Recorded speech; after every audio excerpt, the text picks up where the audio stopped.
అదే RTV app వార్తల్ని క్షణాల్లో చదివే అవకాశం ఉంటుంది. ఒక న్యూస్ పేపర్, ఒక టెలివిజన్ ఛానల్ మీ చేతుల్లో ఎప్పుడూ ఉంటాయి. మాఘపౌర్ణమి అంటే సంగమంలో స్నానం చేయాలని చెప్పి అర్థం. సముద్ర స్నానం కాదు, సంగమంలో స్నానం ఆచరించాలి.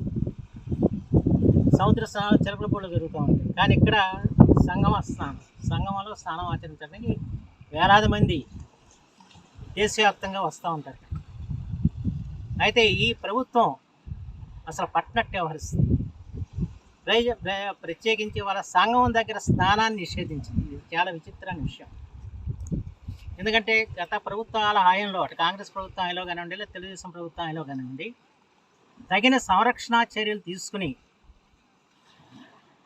స్నానం ఆచరించే అవకాశం కల్పించాం.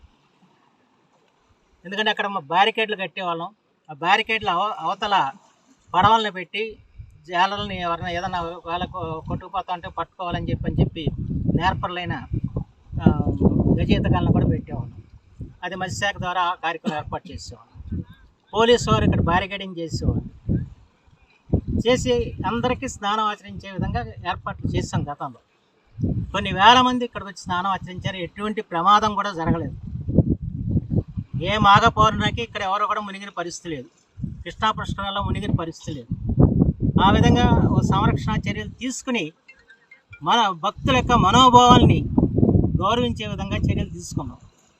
కానీ ఈ రోజున సముద్రంలో సంగమంలో స్నానం చేయడానికి ఇవాళ ఏర్పాట్లు చేయమని చెప్పి నిస్సిగ్గుగా వాళ్ళ ప్రభుత్వం చెబుతుందంటే ఇంతకంటే విచారకరమైన విషయం లేదని చెప్పి మాత్రం మనం చేస్తున్నాం.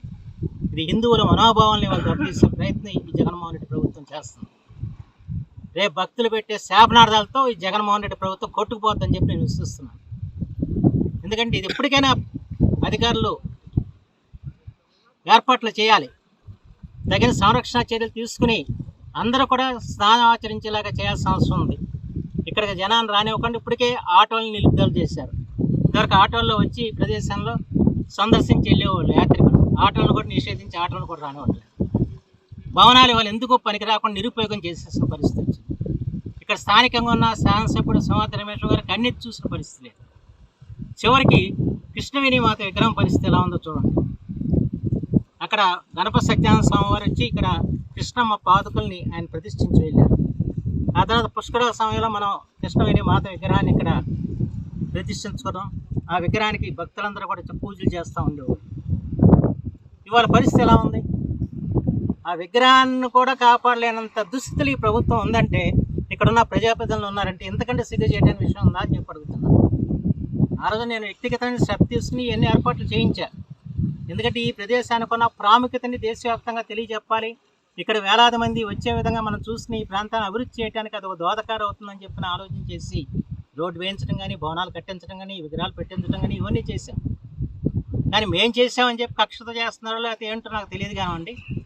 ఇవాళ కనీసం భవనాలు ఏ విధంగా ఉన్నాయి, ఎంత నిరుపయోగంగా ఉన్నాయో వాళ్ళు చూడండి. కనీసం అమ్మవారి విగ్రహాన్ని కూడా వాళ్ళు సరైన విధంగా సంరక్షించలేని స్థితిలో ఈ ప్రభుత్వం, ఈ ప్రజాప్రతినిధులు ఉన్నారంటే నిజంగా ప్రజలందరూ కూడా ఆలోచన చేయాల్సిన అవసరం అని చెప్పి మాత్రం మనం చేస్తాం. మహారాష్ట్రలో మహాబలేశ్వరం దగ్గర కృష్ణానది పుట్టి ఈ అంశల్ది వద్ద సాగర సంగమం చెందుతుంది. ప్రత్యేకించి స్కాంద పురాణంలో ఈ పవిత్ర ప్రదేశం యొక్క ప్రాధాన్యతని తెలియజేయటం జరిగింది. ఆనాడు గంగానది పాపంకిలమై విష్ణుదేవుని ప్రార్థిస్తే ఈ సాగర సంగమంలో స్నానం ఆచరిస్తే సర్వ పాపాలు హరిస్తాయని చెప్పి చెప్పటం, దాని మీద కాకి రూపంలో గంగమ్మ ఇక్కడికి వచ్చి స్నానం ఆచరించి హంస రూపంలోకి మారిందని చెప్పి అప్పటి నుంచి దీన్ని హంసదేవి అని చెప్పి అంటారని చెప్పి పురాణాలు చెప్తున్నాయి. ప్రత్యేకించి హిందువులకి ఇది చాలా పరమ పవిత్ర ప్రదేశం. ఆది శంకరాచార్య దగ్గర నుంచి అందరూ కూడా ఇక్కడికి వచ్చి స్నానం ఆచరించుకోవాలి. మేము ఇక్కడ గతంలో రావాలంటే ఇక్కడికి పడవల మీద రావాల్సి వచ్చేది.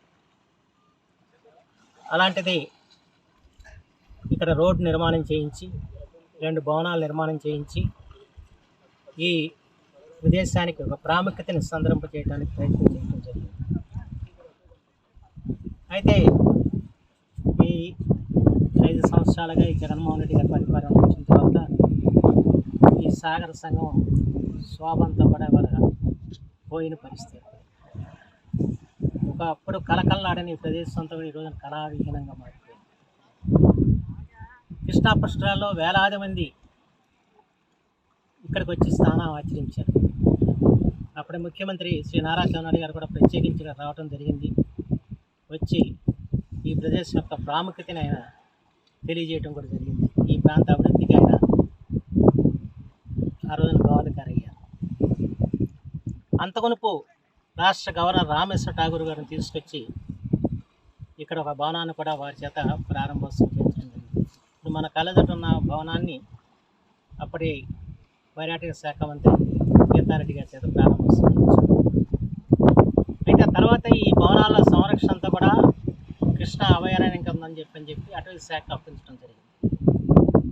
కానీ అటవీ శాఖ ఈ భవనాలను ఎంత నిర్లక్ష్యంగా చూస్తుందో ఇక్కడ మీరు చూస్తే తెలుస్తుంది.